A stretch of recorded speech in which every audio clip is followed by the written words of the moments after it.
Moving on from there, we are ready for our second plenary session today, and the theme for discussion would very well be disinformation and its impact on trust in the judiciary. Now, we are very privileged to have 5 distinguished speakers joining us here right now for this discussion. They are Mr. Santiago Otamendi, Judge of the Supreme Court of Justice of the City of Buenos Aires, Argentina. We also have Mr. Mark A. Giro coming up in a short while. He's the Commissioner for Federal Judicial Affairs and Executive Director and Senior General Counsel of the Canadian Judicial Council. We also have Mr. Edward Lim, Research Director of Nexus Link, and Mr. Joshua Phua, Client Director of Adamant Singapore. Now, the moderator for this session will very well be Mr. Patrick Nudden. He worked at the Prime Minister's office and was instrumental in setting up the National Security Coordination Center. He was its first Deputy Director for Strategic Policy Development, and he subsequently launched and managed the government's risk assessment and horizon scanning program. Now, in the private sector, Patrick was Vice President of Corporate Communications at a major public transport operator, and he moved on to Deloitte, where he was a senior advisor with his risk advisory service. His most recent assignment was with the Singapore Judiciary as Chief Communications Officer and Chief Risk Officer. So, ladies and gentlemen, right now, passing the time and stage over to our moderator. A big hand for Mr. Patrick Nudden. Thank you.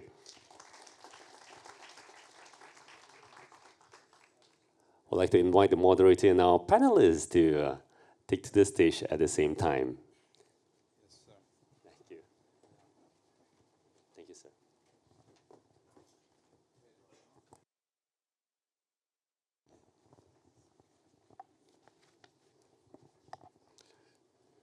Please take your seats anywhere.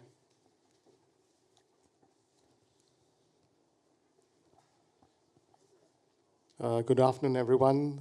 This is the panel session on disinformation, trust, and communications, and I promise you it's going to be quite interesting. We have altogether 5 panelists. I'm a panelist too, as well as a moderator. I'll introduce the panelists one at a time, and we'll invite them to come up to give a short address, hopefully keeping to 10, at the most 15 minutes, because I do want to leave about 20 minutes to the end for the Q&A with the audience. So firstly, we have Justice Santiago Otamendi. Just a few brief words about his background.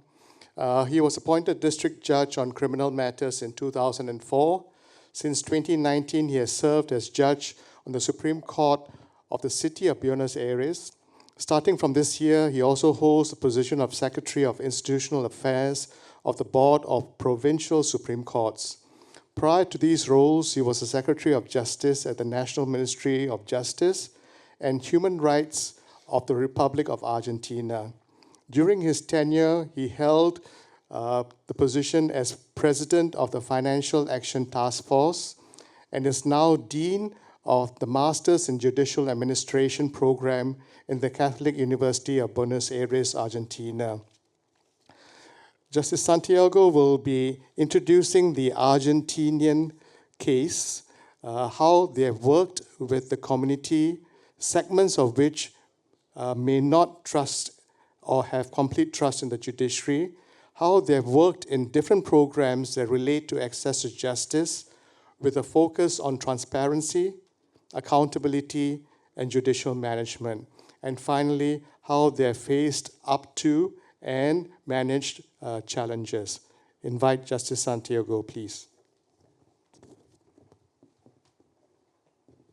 you very much, Patrick. Good afternoon for everyone. It's a great pleasure to join you today here in this seminar. Please, just 1 minute to address my gratefulness to Luz Maria Palma, our president, also to Wing and his working team here in Singapore. And I'm really very glad, and Pam Harris as well, the upcoming president in the next tenure. You have a lot of work because this is so wonderful, no? Really, it was very nice yesterday where we were in the opening session. the man that was singing with all that people were asking different people, how many hours did you fly to reach Singapore? When we were almost to raise our hand, the Argentine delegation, most of our Supreme Court and our court administrator are here. We flew 30 hours. So here we are, enjoying, experiencing this wonderful country, your kind people. So I understand and I agree with Professor Palma today morning in his opening remarks that he said, and the Chief Justice as well, that these scenarios are proper places to, to share experiences, to have the chance to know each other, to exchange cards. That is like old-fashioned today. We exchange QR in the cell phones. Time is going so quickly. But I also had the opportunity yesterday to make a quick check and read the Singapore Judicial Report that you sent them by email, no? And that Chief Justice Menon mentioned it today morning. I think that the title of that report, Strengthening Justice, is Safeguarding Society, summarize perfect the meaning of our meeting. We are all our judiciaries, we are 54, I think, countries in this meeting. We have the same goal, but we have to have in consideration our culture, atmosphere, and knowing our needs and resources. Chief Justice Menos as well today morning explained the importance of having trust in judiciary. He spoke about the traditional role of judiciary, how to work to provide access to justice for all. He also spoke about the role of the judge and the importance of judiciary government to address that trust that must be in the whole system, the procedures, and have the justice on time, because delay in justice is not justice. I also read, and almost, I think all the judiciaries are doing almost the same, no? Simplify process in family issues. Singapore is working to save time and costs. You are working in case management, digital initiatives. So finally, the goal is the same as I said. We have to respect our resources, no? We have to do the strategic planning. How are we going to reach those goals? In what time? Concerning that in our country, only the 30% of population trust in judiciary. And you can imagine and you can agree with me that finally this is a very awful measure, because we cannot construct a good democracy if finally people that does not trust in judiciary. So just to make an introduction, let me share with you a comment or a joke, a bad joke, that in my old times as an employee, as a judicial employee 30 years ago, we were with some friends. One of that friends became later the Ministry of Justice. The other is the President of the Court of Appeals. But 30 years ago, we were in the courthouse and we said, if we have the possibility to bring up a guy from 120 years ago to nowadays, 30 years ago, no? We said that. He will collapse, he will die just walking the street, looking at the cars, the planes, how people dress, the cell phones, he will collapse. But if that guy from 120 years ago, we carry him, we go with him to a courthouse, he will feel so comfortable, because nothing changed. But nowadays, we are changing. We saw this morning how artificial intelligence is, is coming so quickly. We were told today in the networking, the coffee, talking with one of you, that 1 year, one human year, is almost 1 hour for artificial intelligence. So since we are talking here, technology is advancing so much. So I think we must have technology, not being afraid of it, but having it as an ally of our work. So I will try to, maybe in a chaotic way, to share some thoughts, to tell you what are we doing in our court. So in these following minutes, it were 10 or 15 minutes, I will go really quickly to explain who we are, what are we doing in the court. As a Supreme Court, you know, we attend extraordinary appeals, but how we are working in transparency, accountability, and citizen participation. I think it's very important. If we want to finally build confidence, trust, we have to focus on civil participation. After that, I will want to share some ideas concerning two challenges that we must face just in the near future. And challenges not only in the courthouse, but also in the global network. I will refer also, if I have time enough, what is happening with the transnational crime, what we can do as different judiciaries to work in a collaborative way.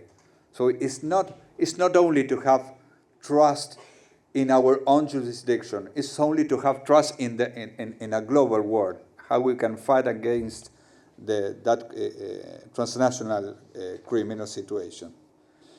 Concerning transparency in our court and accountability, let me say that we have all our sentences, 2,200 online.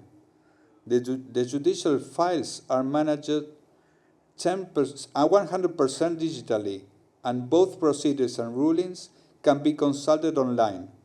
We don't have reserved or secret files. The sentences are 100% available online and weekly upload to the website. You have the access to all our sentences. We have also the management reports, rulings signed for different competences, the kind of sentences, how many cases enter per year, and how many were decided. Also a case management on time, which type of proceeding and target. We have also the full text dynamic filters incorporated to our website. We also have the signature with QR. Maybe that for you this is not brand new. For us, it's brand new. We did it in the opportunity that most of our judiciary have in the pandemic. We developed all these issues during the pandemic. So we also in the Supreme Court, we have different offices to attend our work with daily work. We have the Office of Innovation and Management that supports the Supreme Court in the open government policy, promote transparency, enhance communication with other courts, support projects aligned with the UN Sustainable Development Goal 16.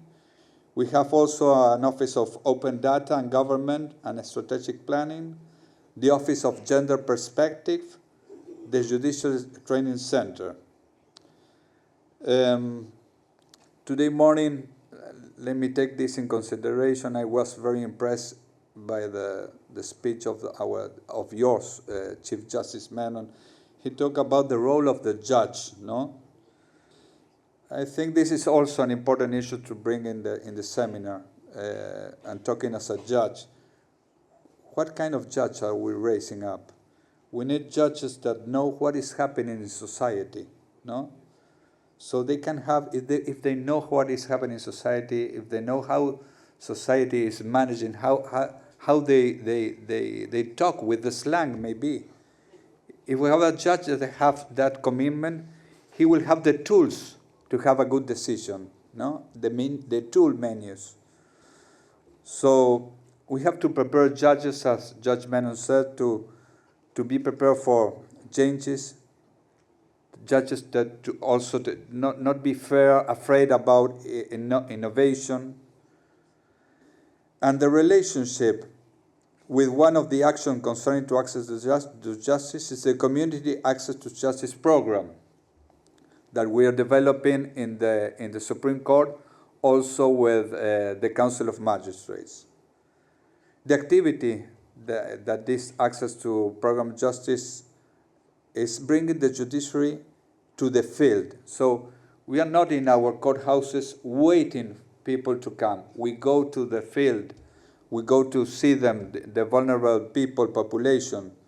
These visits are organized with the leaders, population leaders. And finally, those leaders are the ones who can say the people which are the rights and how to raise those rights in the courthouses. We also have, some time ago, we introduced the mediation, the criminal mediation. The criminal mediation, most of the judges were afraid about having the mediation in the procedure, but finally it was a great ally. So the first reaction, as I said, of judiciary was to reject the mediation. But you will agree with me that finally,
This is in plain language, is to be comprehensive.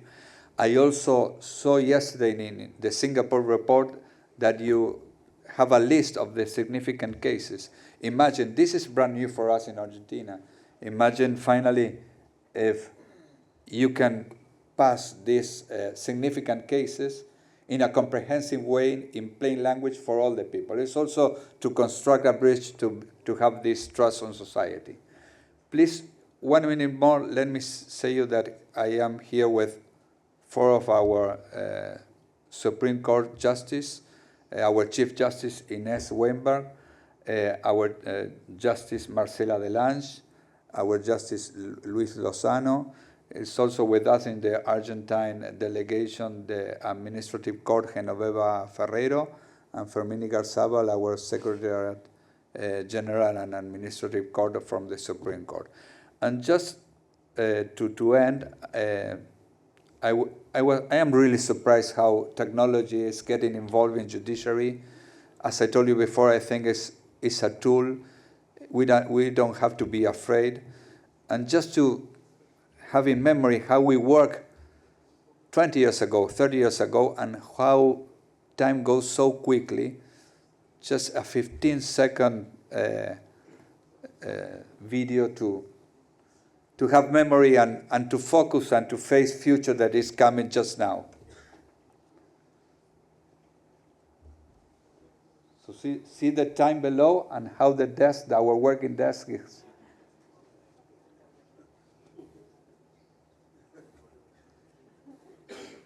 So that's it. Thank you very much for your attention.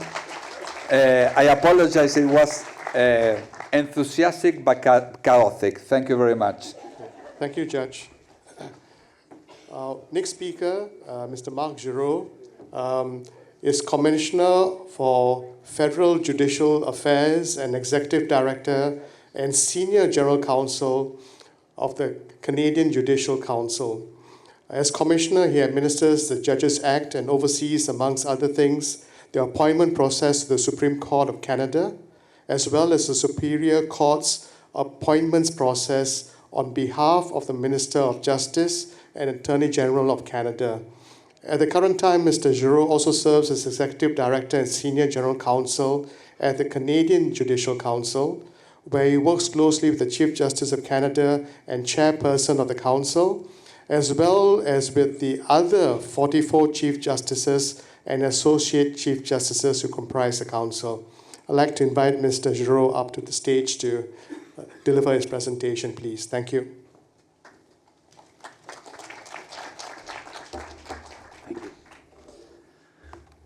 Thank you very much, Patrick, for the kind introduction. President Palma, Chief Justices, and colleagues, I'm very pleased to be here today. I did make some handwritten notes, and I do have to take my glasses out to read those. As Patrick explained, I've been working with judges for quite a long time. I've worked in the Prime Minister's office. I've worked for ministers of justice, and in my current jobs, I've been working with judges essentially for 20 years. And during that time, and during my studies at law school, I always took for granted the rule of law. It was something that we didn't have to question. But more recently, as has been said already, through disinformation, there have been countless attacks on democratic institutions, including the judiciary. So this is a trend that I want to speak to today, and I'll try to keep it as short as I can, Patrick. So the point I wish to make is that disinformation and misinformation are spread through social media and other means, and they're being used to attack democratic institutions like the judiciary. And judges and the administrative organizations that support the judiciary have a duty to defend our democracy by protecting the rule of law, maintaining public confidence in the courts, and safeguarding judicial independence. So what should be done? Well, in about 10 minutes, I'll try to scratch that surface. So Well, I don't think I need to define what disinformation and misinformation is for you, but you have definitions on the screen. And in Canada, essentially, disinformation is the false information deliberately disseminated or spread in order to deceive or to cause harm. Misinformation is rather false information that we share in good faith. But the result of those is still a general proliferation of falsehoods.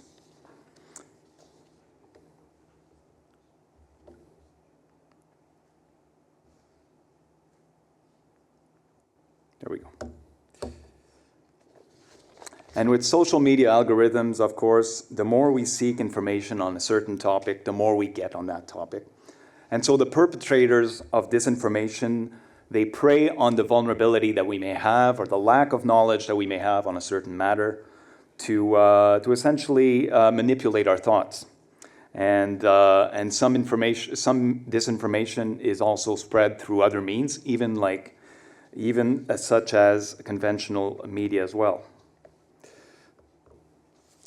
Through disinformation, misinformation, there results a polarization of opinions. It exacerbates the divisions in our society, and we see that on a variety of topics, including politics, including climate change, abortion, immigration, and other matters. At least those are some of the topics on which we see some of those divisions in Canada.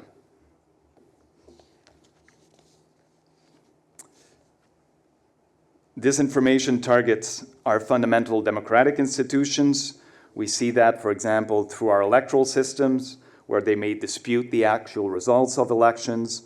We see such attacks on politicians and the positions or actions that they take, sometimes misinterpreted. But also there are attacks on the rule of law, the judiciary, on judicial independence, and the decisions that judges render. And so the actors of those institutions, politicians and judges, are targeted. And the result is an erosion of people's faith in our democratic institutions. So I want to talk to you about a practical perspective from the Canadian perspective, a practical experience that we've lived through recently. And I don't take any pleasure in speaking to this experience, but I think it's necessary to illustrate the point that I want to make. So in Canada, we're not immune to disinformation and misinformation campaigns. Just to give you an example, in early 2022, I'm in my office in downtown Ottawa, and we received then information that there will be this large protest in our nation's capital, and we should be ready for it. Well, we are often advised of such protests in our capital, and we sort of take it with a grain of salt. But this time we really shouldn't have. So there was what was called at the time a freedom convoy protest. Lasted about a month, from the end of January to the end of February 2022. These were the result of essentially the protest started with countering, or protest was against COVID-19 vaccination mandates by some truckers who had been stopped at the border between Canada and the US because they were not vaccinated, and they started a protest. There was a large convergence of truckers that came to Ottawa, and this extended beyond much more than just an anti-vaccine mandate. It extended to other groups taking advantage of the protest and making it an anti-government protest, with some elements linked to extremist views. What resulted was essentially an invasion of the downtown core of Ottawa, our nation's capital. There was harassment, for example, of people wearing masks during that time. There were threats to public safety. Residents in those areas wouldn't get out much. This was very difficult for the elderly and any other person residing or even working in the capital during that time. For example, in our office was closed for several weeks, and people worked from home. So essentially this was a challenge to the democratic institutions, a challenge to government, to the civic order, to the rule of law. Protesters ignored the police, ignored the law, ignored the rule of law. Some also wanted to essentially take over as the head of government in Canada and be anointed as such. I know this is not a joke. I know it sounds ridiculous, but that's what occurred. So the government, the federal government, had no choice but to invoke an Emergencies Act that exists within its controls, essentially granting law enforcement authorities more power in putting an end to the protest. And whenever the Emergencies Act is invoked, a judicial public commission must be created, and such was the case here. People who led the protests have been the subject of trials, of prosecutions, which in themselves have been the result of disinformation and the criticism of judges presiding over these trials. The disinformation also even was spread in certain circumstances by elected officials. So essentially the so-called Freedom Convoy was a perfect storm. It was COVID-19, people had nothing to do but to go on social media, and it was a good opportunity to strike and to pounce on the lack of knowledge that people may have. So while we've lived through in Canada through other experiences of disinformation that don't require a perfect storm, this was one example that unfortunately I wanted to share with you. And as I said, it's sort of embarrassing as Canadians to have lived through this. This made international news, but it shows that nobody is immune to disinformation campaigns. So what are some of the examples of disinformation or specific examples of disinformation attacks against the judiciary? Well, in Canada, we've lived through people undermining judicial independence. Judges may be more scrutinized in certain circumstances than their decisions. Some judicial decisions are definitely twisted, misinterpreted on purpose, and sometimes create protests against those judges who have rendered those decisions. There are allegations of these activist judges. Well, in Canada, our Constitution grants judges the authority to strike down laws. But many are still, some people do not understand that, or people do understand it but don't find it correct. And that has been the result of some attacks resulting from disinformation. Some websites have been spoofed. Patrick mentioned I work at the Canadian Judicial Council. The council is essentially responsible for the conduct or complaints process against judges and education of judges. Our own website was spoofed. And there have been threats, of course, I mentioned during the convoy trials. Some judges have been the subject of threats. So the point I want to make, as I said earlier, is that in order to safeguard basic principles in our democracies, I think that judges and the administrators that support the judiciary have a duty to protect the institution, protect the rule of law, public confidence in the judiciary, and judicial independence.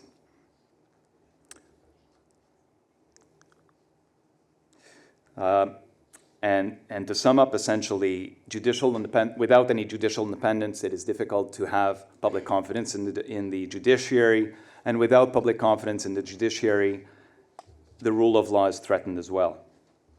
So what are some of the tools that we can use to counter disinformation attacks against judges? Well, what we have, certain examples of things that exist in Canada are sound judicial ethics. As I said, the Canadian Judicial Council is responsible to receive complaints against judges, but it has also published ethical principles for judges that judges should comply with, and those are public. There should be processes for judicial appointments that are sound, so that people respect judges and how they've come up to be judges. Continuing education for judges has been mentioned before. There should be a commission that looks into the salaries and benefits of judges, and as I said, a proper regime addressing judicial conduct. But more can be done. So, what can be done? Well, public outreach and education about the rule of law, the role of the judiciary, and public information is the antidote to disinformation and misinformation. We should certainly engage the young people in telling them what is a judiciary, why there is the rule of law, why this is important to our democracy. We should be transparent and publish more information about the judiciary and its actions. In Canada, for example, we publish the results of panels looking into the conduct of judges. We publish the expenses of judges. We also publish some information with regard to the education that judges receive. There should be an open relationship as much as possible with the media, knowing that there is a duty of judicial reserve. We talked about open courts. I won't get into that. Diversity in appointments. The more we have a diverse bench, or the more that our bench reflects the people that are being served, the more it may be respected. And we should engage as well legal stakeholders, the local bar associations or the national bar associations, for example, that may speak out when the judiciary cannot. So I guess the final point I want to make is that we cannot not do anything. We must be vigilant, and we must set the record straight in those circumstances where the record must be straightened. And my last slide is a quote from our Chief Justice, the Right Honorable Jean Wagner. As he said, if we become complacent, we should not be surprised to see the very foundation of the rule of law and of our democracy erode. Thank you very much. Thank you, Mark.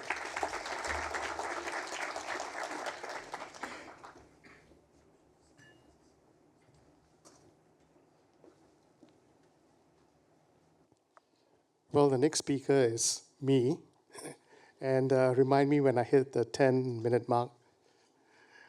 Okay, my approach to disinformation, trust, and communications is going to be addressed in 4 different slices.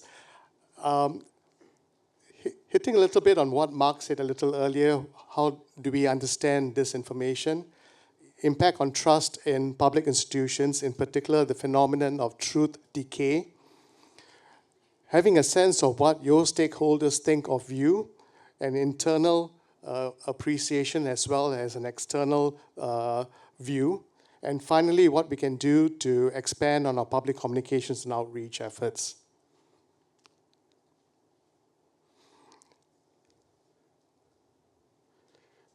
One thing I would strongly suggest, and this has been in vogue for the past 10 years, the term fake news. But I would strongly suggest we don't use that anymore. And in this regard, I agree with the Conference of State Court Administrators, because fake news means different things these days, okay? Especially when it is now being used or misappropriated by politicians around the world to describe news organizations whose coverage they find disagreeable. So fake news is no longer in vogue. What we should be referring to, and Mark, you already hit on 2 of these already, misinformation and disinformation. I'm a big fan of Claire Wardle and have been for the past 7 years when she first came up with this framework together with Hussein Darakhshan. The one additional element I would include is malinformation, but that's rare. More often, you'll come across instances of misinformation and disinformation. But I would like to add one other element for your consideration, and that's misperception. Okay. And that's the kind of issues we deal with primarily in Singapore. It's misperception, a wrong or incorrect understanding, a belief or opinion about something that's wrong or not accurate, or a truism that we see others through a lens distorted by our own wishes, needs, experiences, views. So what has all of these had all of these have had an impact on public institutions and particularly on judiciaries. And this is where I'll speak fairly quickly on the phenomenon of truth decay. And the Chief Justice in Singapore, Sundaresh Menon, has been writing and speaking extensively about this over the past 2 years. You can look at many of these speeches which are available on the website to get a lot more detail, but I'll just briefly summarize some of his main points. He says that it poses a fundamental threat to public institutions and particular to our judiciaries. He has cited the Edelman Trust Barometer, where distrust has become society's default emotion. And he looks at the collapse in trust as being attributable to three main factors. One, of course, the rise of a disinformation society or in industry. Second, to economic and political polarization. And finally, to the impact of social media, where echo chambers and news silos are now quite common. And he also refers to truth decay in two dimensions. One, within the courtrooms, okay, where it manifests in the conduct of experts and advocates, and truth decay outside the courtroom, and where it can also have an impact on judiciaries. And two related issues, the diminished standing of judges and judgments, and a rise in baseless allegations against judges and their rulings. So when truth decay creeps into the courtroom, it strikes at the very heart of the role that the courts seek to play in society. And it fundamentally affects or attacks the rule of law.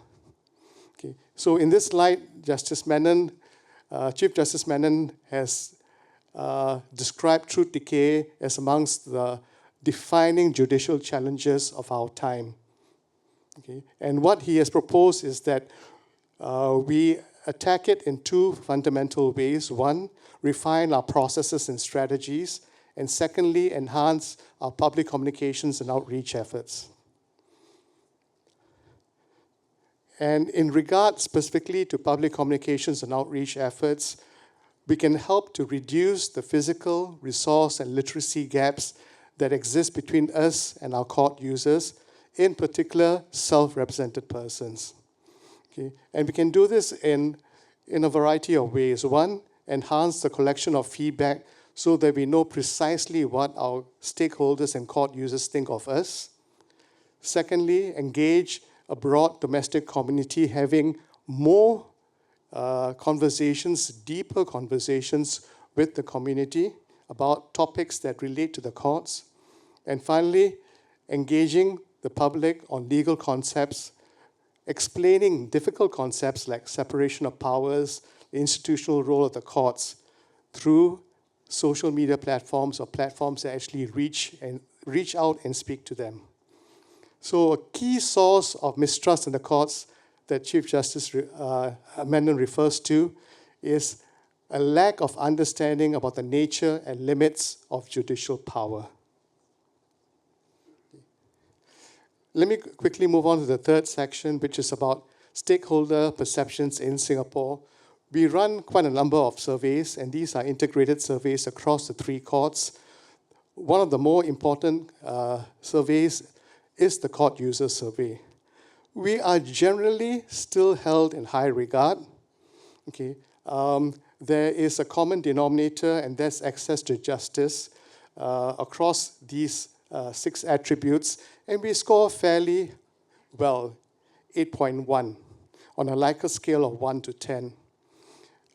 In terms of how we uphold the values of fairness, accessibility, integrity, and respect, we are at 8.5. And about satisfaction with the services provided by the courts, we are at a respectable 8.4. There's also external validation that we look at, and one that came out quite recently in the middle of this year. Graham Allison is a preeminent international relations academic. He looked at several external indicators, and you can see them listed there. But the key takeaways relate to several report cards that speak to the rule of law, citizens' confidence in their judicial system, and where is best in the world for doing business. Again, we rank fairly well, okay, but we are, as Chief Justice Menon said this morning, we're not going to rest on our laurels. Why? Mainly because of this one very important point. When you lose trust and confidence in the judiciary or in public institutions in any particular country, it can be very precipitous. It can fall, and it can fall very, very quickly. So we do need to spend a fair bit of time, and that's what we've been doing over the past 3 years in the judiciary, focusing on public communications and outreach efforts. And two particular themes drive our efforts. The first one is to have a better understanding of the role of the courts in society. There's a growing expectation that the courts should play a more activist role, but we've been going out there to explain very carefully that the courts are not a front runner for social change. Okay? We are not here to design policy, but to simply say what the law is. And we're not agents of change nor instruments for judicial activism. We are indeed here to safeguard society. Another major theme that we've been focusing on is access to justice. Okay, every court user must have trust and confidence that they will have an honest and fair hearing no matter the outcome. And I'll jump to point number 2 in particular, that everyone will have or will be guaranteed access to justice no matter their background. Okay. So these are the two key themes, the role of the courts in society and access to justice, that we have been focusing on.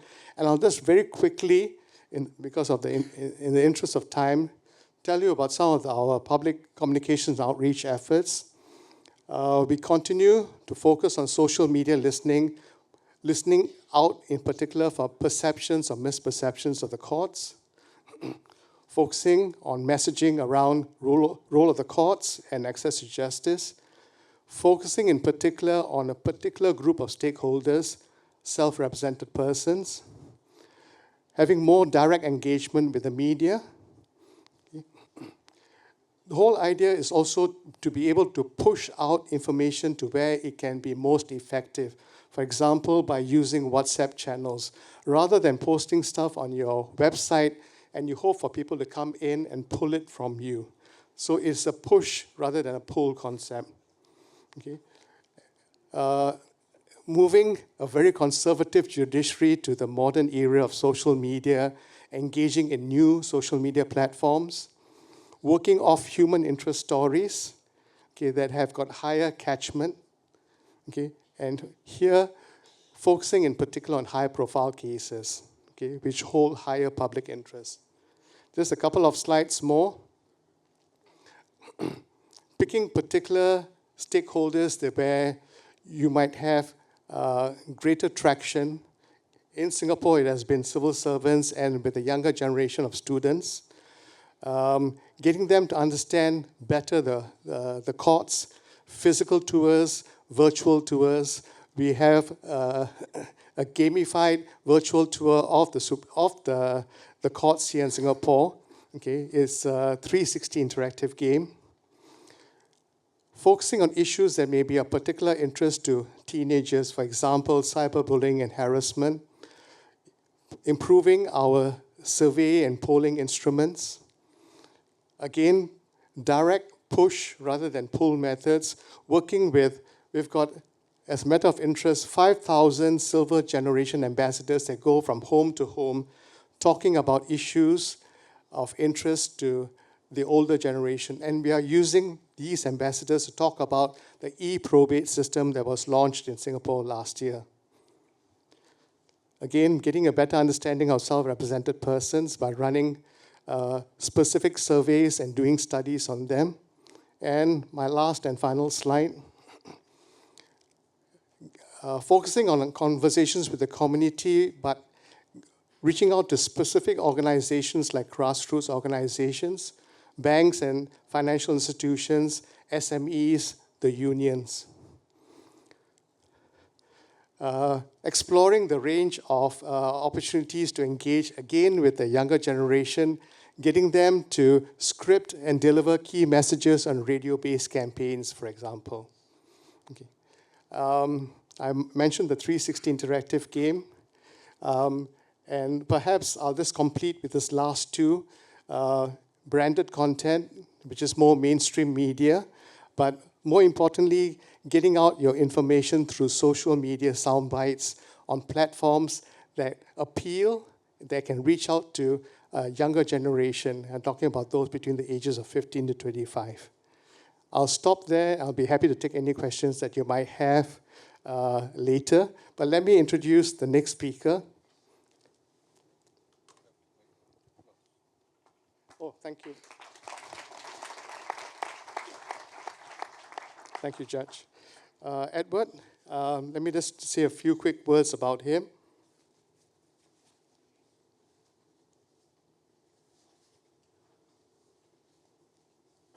As I reach out for my glasses.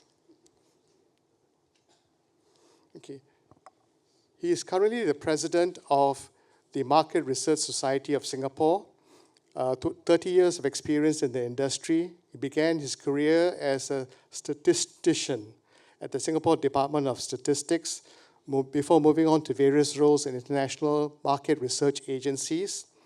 Edward co-founded Nexus Link Private Limited with two partners. He's actively involved in several Singapore government projects. His passion lies in SPSS, a tool he has used for 30 years to uncover insights from data, demonstrating the truth of, I'm not going to use the Latin term, demonstrating the truth of knowledge is power. Please welcome Edward. Thank you.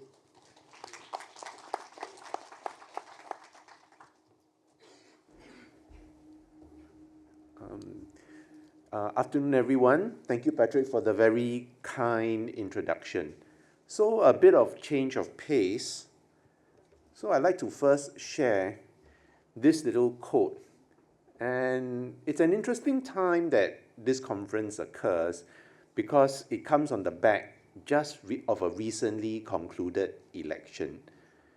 And during this period of the election, it's usually one of the worst times to be a statistician because you have a lot of very unusual occurrences happening. You get statistician number one doing a poll in one area, statistician number two doing the same poll, another poll in exactly the same area, both coming up with quite different numbers and coming to very, very different conclusions. So hence the statement there, perfect numbers are rare, just like perfect men. So in looking at numbers, because I'm a statistician, you need to actually look underneath the number to actually understand how it is made. And unfortunately, during this period, because of the agenda, people misuse the numbers. And disinformation, statistics is a key tool of disinformation. People make an assertion, cite a number without actually explaining how the number is made, and use those numbers to prove their point. So, I mean, because we are not in the business of actually having an agenda, our objective is the truth. We want to know exactly what the number is, unbiased. It might not be nice, it might not be pleasant, but the truth is very, very important. And from the truth, we gain knowledge and insight. So I'm going to share with, I think early on Patrick did flash the slide of the court user survey. My agency was the agency which did the court user survey. Over the years, we've also worked with the courts on various other statistical initiatives. So today I'll be actually sharing some of our experiences with the court user survey. The court user survey is actually part of the A2J framework, and as you can see, it's actually quite a massive and it's a very, very comprehensive framework. And I think the challenge for this framework is that we need to measure it. I mean, as a statistician, when I look at this, and the first thing is, yeah, we need to measure this. How good are we doing on it? Are we like meeting all of the statements? Are we very, very far behind? What is the thing that we need to do so that we can empirically and correctly measure it without any bias, and that we get as accurate a takeout of the framework as possible? And also going forward, we also, of course, want to see it evolve over time. That's a very key question, of course. Is access to justice improving over time, or is it going in the wrong direction? Another key question to ask: how does it compare with my near peers? How does it compare with my neighboring countries? So these are all critical questions that a good set of numbers, one which is free from bias, we need to actually apply. So in terms of measuring the A to J framework, the most obvious people we want to actually survey and measure would be the court users. So because that is the immediate audience, the people who go to court, use your services, what is their impression of their access to justice? But access to justice extends beyond just your court users. It also extends to members of the general public. I mean, like in every court system in the world, 99% of the people will not actually be a court user. The incidence of use is very, very small. And it's important to understand how the people who have not used the system perceive access to justice. Hence the need to actually conduct a public perception survey, essentially covering members of the public. Then at the same time, going beyond the court users, we also have stakeholders.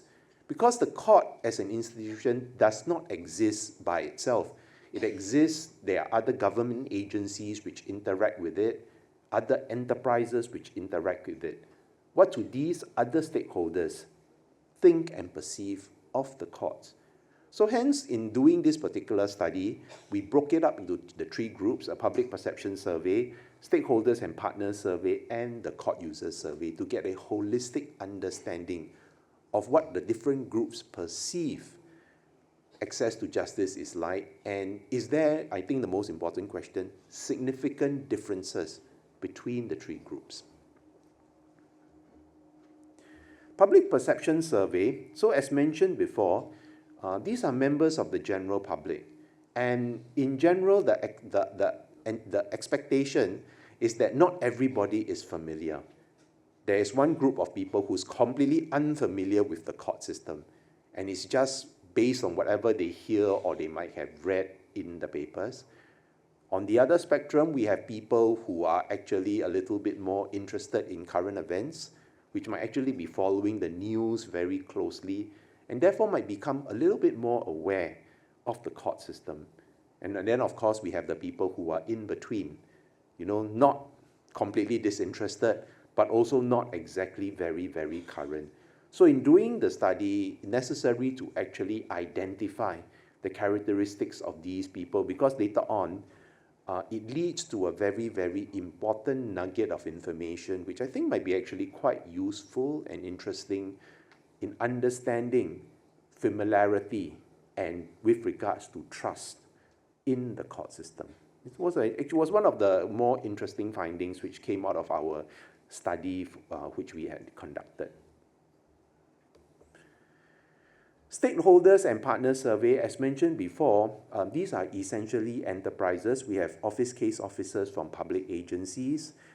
We have people who are working social workers, NGOs, partners and collaborators on specific products. So these are essentially your stakeholders which interact with you. They are not members of the public, but their perception on whether you are doing well as a judiciary is quite important. For example, if you are an NGO, you want to generally be perceived by the NGO as being fair and doing well. So that's another group, and their perceptions are completely different from that of your member of the public, because these are obviously not members of the public, but they are at the same time also not lawyers. They do not understand the legal system in the same, although they might interact with the system very regularly, they do not understand the legal system like a lawyer does. And there isn't exactly the same attachment as opposed to a person who is actually taking part in a court case. So that's another group where we actually have to understand and measure as accurately as possible what they perceive of the court. And finally, the court user survey. This is the core group. It's actually probably the smallest of the three groups because it's large. It's the smaller. It's the middle of the three groups, not the smallest. The smallest is actually the stakeholders. This is actually a significant smaller proportion than the general public because not many people actually become court users out of a total population. And here we've broken it down into four main groups: self-represented party involved in a case or lawsuit, a party who is represented by a lawyer counsel in case or lawsuit. So the first two are people who actually have ongoing cases with the court. Then we have the legal professionals, the lawyers, the people who are actually involved in actually representing the people in the court. And finally, the witness and the bailer. Now, I think I'll move on to the court user survey. The original survey was very, very long, and it was actually impossible for a person to actually fill up everything. Imagine you're a court user, you intercept the person at the site, and then you expect the person to fill up half an hour. So we trimmed it down to these small few attributes so that it could be manageable and could be done in a 10 to 15 minute time frame. We had these three questions worded as, I mean, there were many questions, but these three questions want to draw focus on trust and trustworthiness. And they generally measure how much people do trust in the court. And as mentioned before, there was this very interesting nugget which emerged. The more familiar a person is with the court, the more they trust it. So the people who generally gave the highest scores would be actually the court users. The people, the lawyers especially, they gave the best scores. On the other extreme, the people who are members of the public who are not familiar gave the lowest scores. So therefore, this then brings an interesting problem which actually leads on to what the fourth speaker is going to talk about communication, about why it's important to reach out. Because you cannot be that, you have a very good rating in a small universe of only the court users, and the vast majority of the population who have never used the court service before actually think quite poorly of you. So there's a need to communicate to these people who are unfamiliar and the reason their perception is actually quite poor sometimes is because they do not understand the rules of the game that the court has to operate with. Going forward, I think this is a very useful survey, and I think that one thing which might be useful to bring it forward is that questionnaire instruments take a lot of time and effort to build, and if there could be some kind of initiative among this grouping to share instruments, and then which we can then learn and deploy in your respective jurisdictions, that would actually go very, very far to actually improving this system. And finally, benchmarking, as mentioned before, benchmarking with respect to the past, and also if you do share instruments, you can actually benchmark and see how you stack up against one another with regards to access to justice. So that's all the time I have for today. Thank you very much for your attention. Thank you, Edward. We have this one final panelist, and he's Joshua Chua. He is a director at Edelman Singapore. He's a seasoned corporate communicator with over a decade of experience spanning government, business, and civil society. Joshua is also currently the Workplace Advisory Lead for Edelman Singapore, helping companies and organizations shift their communications approach to build employer trust with employees.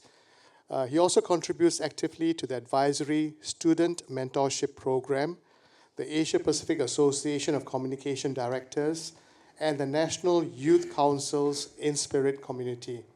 Please welcome Joshua, please.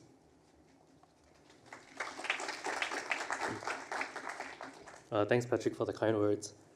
Before I begin the presentation, just a very quick introduction as well to Edelman. right? So we're a global communications firm that partners with businesses and organizations to evolve, promote, and protect their brands and reputation, right? And a big part of that is trust, right? We believe that trust is the single most important currency when it comes to the relationship between organizations, right, and their key stakeholders. Without trust, reputation is lost, and credibility can be threatened as well. So today I'm actually going to talk about, share quick briefly, kind of key insights from a couple of surveys and studies that we've done over the past few years. These are actually quite lengthy reports. I won't go through all of them today, but hopefully help to kind of give you a sense of the topics that we're going to be discussing today, right, which is disinformation and trust. So the very first one, the Element Trust Barometer, is actually our annual exploration of trust. It's currently in its 24th year. Actually, in a couple of months at the World Economic Forum at Davos, we'll be releasing the 25th edition of the survey. Just to quickly highlight, so the fieldwork is typically done towards the end of the year. So the survey findings that I'll be sharing briefly today, the fieldwork was actually done back in November 2023. The most recent edition of the survey was done in 28 countries across 6 continents, with about 1,150 respondents per country, right? So that adds up to about 32,000 respondents, right? And the criteria we have for respondents would be nationally representative by age, gender, and region as well. So as I mentioned, we've been measuring trust for close to 2.5 decades, and kind of 4 major themes have arisen over the years. If we go back about 20 years to 2005, right, that's really where we started to see a shift in trust from authority figures or authorities to peers instead, right? So people were trusting much more their friends, their family, their loved ones, rather than authority figures. Fast forward to about 10 years ago, another kind of big theme that emerged was what we call the mass class divide, right? So we found that the highest earners, or the highest quartile of earners among our respondents had significantly different trust patterns and behaviors than the lowest quartile, right? We call this the trust inequality gap, if you will, where those who trusted the system, who trusted institutions more, typically exhibited much higher salaries or annual incomes. In 2018, right, I think relevant to today's conversation, we really saw that the battle for truth came to the fore, right, where misinformation, disinformation were real threats and really kind of challenging our reality and what we believe to be the truth. And then in 2021, we saw that business, for the first time, really emerged as the most trusted institution across the 4 institutions we measure, which would be business, government, NGOs, non-governmental organizations, and media as well. And just on last year, right, the theme for last year was really that innovation is at peril. Not so much the technologies themselves, right, but rather the implementation and whether the general public would be accepting of these innovations. One of the broad questions that we asked, right, this is something that we've been tracking for 24 years now, next year will be 25, is based on the question of, do you trust government, do you trust business, do you trust NGOs, and do you trust media to do what is right? That's really the core question for us. And last year, as you can see, a global average, business was the only trusted institution, right, in the royal blue on the screen. For the other 3 institutions, we consider them to be in the neutral category. And over the past few years, we see that media has actually been fluctuating between being distrusted and in the neutral zone. The other kind of key findings really stood out to us is how government fares, right? And they're really seen as significantly less competent and significantly less ethical in our survey. You can see them at the bottom left quadrant over there, right? And on the flip side, you see business on the top right quadrant, right? Nearly 52 points more competent, or judged to be more competent by the general public. One of the key findings in the past, I would say 2 to 3 years that has stood out as well, is that established leaders, institutional leaders, are not trusted to tell the truth, right? We see that, again, globally, close to 6, or a bit more than 6 in 10, actually 60%, right, of people, of respondents, say that they actually worry about being misled, right? 63% believe that, or worry that government leaders may be purposely trying to mislead people, either through falsehoods or gross exaggerations. 61% for business leaders, and 64% for media. Now, just to highlight, again, the numbers I've been showing are actually global averages, and there are significant differences from country to country. As an example, I think Singapore, on the previous slide, we have actually all 4 institutions in Singapore are trusted by the general public, right? One of the few countries where all 4 institutions are trusted. But similarly in Singapore, this is a concern, right? Close to 1 in 2 people in Singapore actually say that they're worried about being misled by leaders. Just on the theme of the 2024 Element Trust Barometer, which focused on innovation, something that we found as well was that to a ratio of 2 to 1, right, people are more likely to say that innovation is being poorly managed as compared to those who say that innovation is well managed, and on several factors, right, in terms of do you trust businesses and NGOs to be implementing innovation in society? Are governments regulating effectively? And also, is the science behind these innovations, is it actually independent, right? Is it independent of politics? Is it independent of money? And quite a stark finding, right, that more than 2 to 1 people, to a 2 to 1 ratio, people think that innovation is not being managed well. We also dived a bit deeper in the study on 4 innovations: green energy, AI, gene-based medicine, and GMO foods. For the purposes of today's presentation, I really just want to focus on the second row there on AI, right, where we feel that it's kind of at a crossroads right now, right, where about 30% of respondents say that they embrace, they're enthusiastic about artificial intelligence, and 35% say that they are more likely to reject it, right? So really for us, as we think about disinformation, the benefits of AI, that's something that we should be mindful of as well, right? So really when it comes to giving recommendations on how are we making sure that innovations are being accepted, right, I think it comes down to, are we explaining the science in a clear and layman way for the general public to understand, right? Are we managing the impact, right, and communicating that as well? And how are you also looking after and mitigating the risk and the downsides, potential downsides that come with these innovations? That actually kind of leads me very nicely to the second survey that we did. So this is a study that we've been running for 3 years now called the Connected Crisis Study. One of the key themes that came up was really then around navigating the AI readiness gap. So just very quickly on this survey, so slightly different scale, right? This was done in across 5 countries, so China, Germany, Japan, UK, and the US as well. And the audience was mixed, right? Or the respondents was mixed. We actually polled about 75 executives per market. So these would be chief marketing officers and chief communication officers, and about 1,000 general public respondents in these markets. And otherwise, the methodology is pretty similar to the way we run the trust barometer as well. The study actually focuses on the threat landscape at large, but the slides I've pulled out for today really focus a bit more on AI and misinformation and disinformation. So one of the things that stood out was really the rise of artificial intelligence was a leading business concern, right? So the executives that were surveyed pointed out that among all the kind of various kind of social issues being faced today, within the next 3 years, they feel that having to deal with the rise of artificial intelligence would really be a leading business concern for them. You'll see as well, I think it's a bit small on screen, but misinformation and disinformation was also quite high up in terms of their priorities. And quite importantly as well, right, over the past 2 to 3 years, we've seen that the rise of artificial intelligence is actually the fastest growing concern for the general public, right? So more so than the total scores, right, we see that from 2022 to today, there was actually a 9 percentage point increase in people who said that they were concerned over the rise of artificial intelligence.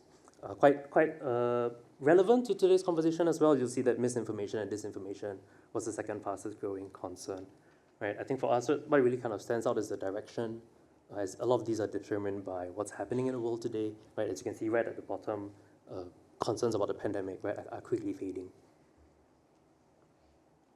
In terms of both businesses as well as the general public, the main kind of concern that they had towards AI would really be the unintended consequences.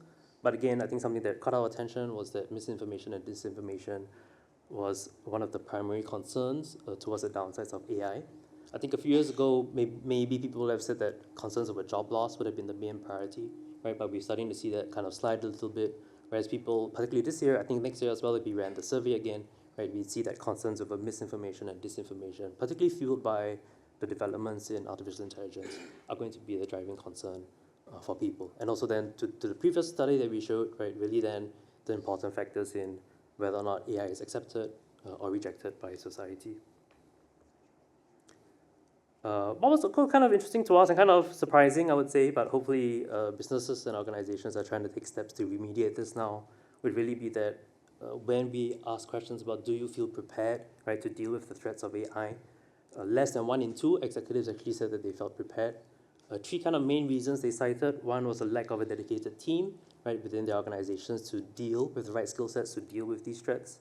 The lack of a network of specialized companies who can advise and consult them on how to deal with AI. And also then the lack of protocols and processes in place. So as a communications firm, I think recently I would hazard maybe in the past 12 to 14 months, right, we started to see a lot more organizations reach out to us with regards to how to manage and deal with disinformation, right? Even in Singapore, where companies have been unfortunately associated with not fake news, I'm not going to use the word fake news, right, but misinformation and disinformation, right, that's something that we're receiving briefs from companies about as well. I've gone quite quickly in a lot of information. I'll highly encourage that if these are topics that you guys are interested in, we do have fuller reports available on our website. But kind of 3 key takeaways that I would want to leave with you guys with today. First, would really be that implementation is as important, perhaps maybe even more important than innovation, right? I think the risk that an innovation which might have a lot of benefits to society could be undermined, right, by a lack of trust and the downside that might come with it. So that's the first priority. The second one would be that the rise of AI is a leading concern, right? That's something that we're seeing not just on the business front, but general public as well as a societal concern. It's really spiking in terms of what people are afraid of, right? And we know that if people are afraid, that's when behaviors become kind of unpredictable.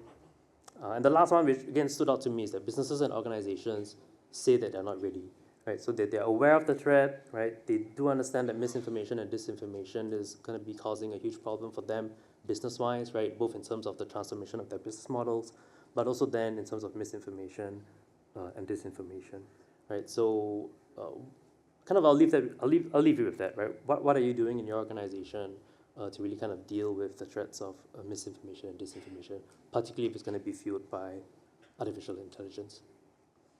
Thank you very much. Thank you, Joshua.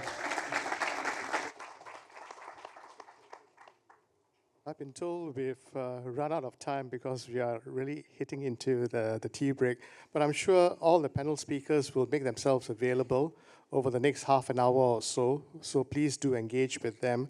The one key takeaway for me personally is the point that Edward made, and that's about making our own survey frameworks.